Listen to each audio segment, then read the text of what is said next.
उदाहरण के तौर पर मैं आपको बताता हूँ, अगर मैंने 100 दलितों से बात की है तो 80 से 90 दलितों ने मुझे ये कहा है कि हमने कांग्रेस को वोट किया है। यहाँ पे सिर्फ दो पार्टियों में मुकाबला है। नमस्कार, मैं गिरीश बब्बर आप सभी का स्वागत करता हूँ अपने चैनल पर। पूरे देश में चुनाव हो रहे हैं इस समय 2024 की लोकसभा के लिए। आज मैं सहारनपुर की लोकसभा सीट के बारे में बात करूंगा। वैसे तो यहाँ पे 19 अप्रैल 2024 को चुनाव हो चुके, मतदान हो गया। मतदान पहले से कम रहा। इतिहास के बारे में हम थोड़ा सा पीछे जाएंगे।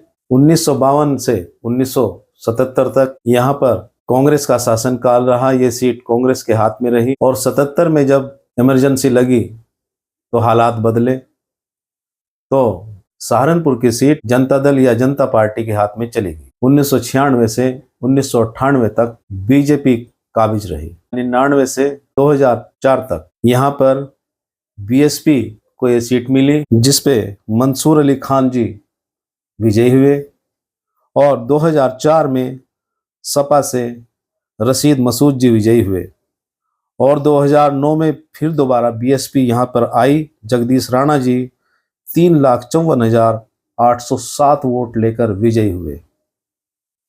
उसके बाद 2014 की बात करें, 2014 में मोदी लहर बहुत जोरों शोरों पर थी और जहां राघव लखनपाल शर्मा जी बीजेपी से 4,72,999 वोट लेकर विजयी हुए।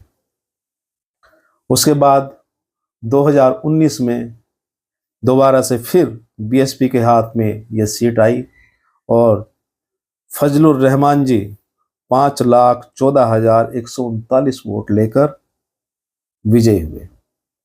ये जो मैं जानकारी आपको देने जा रहा हूँ, ये मेरी अपनी जानकारी के आधार पर है, जो मैंने गांव-गांव घूमकर, मोहल्ले में घूमकर लोगों से इकट्ठा की है, उनके विचार जाने हैं। किन मुद्दों को लेकर आप वोट डालने के लिए गए, क्या मुद्दे थे। सबने तो यही कहा, 100% लोगों ने यही कहा कि सबसे ज्यादा जो है इस समय महंगाई ने लोगों की कमर तोड़ रखी है। जब मैंने नौजवान युवाओं से बात की, उन्होंने काम की बात की, बेरोजगारी की बात की, और हमें 10-10, 15-15 साल हो गए तैयारी करते हुए, और उन्होंने बताया कि कहीं तो पेपर लीक हो जाता है, कहीं पेपर ही नहीं होता। इसके बाद फिर एक मुद्दा उठा, भारत का संविधान बदलने की बात आई। जब मैंने दलितों से बात की, दलितों की बस्तियों में गया, दलितों के एरिया में गया, गांव में, तो वहां उन लोगों ने बताया कि हमने जो वोट दिया है, एक तो बेरोजगारी और महंगाई को तो दिया ही है, और भारत का जो संविधान बदलने की बात की जा रही है,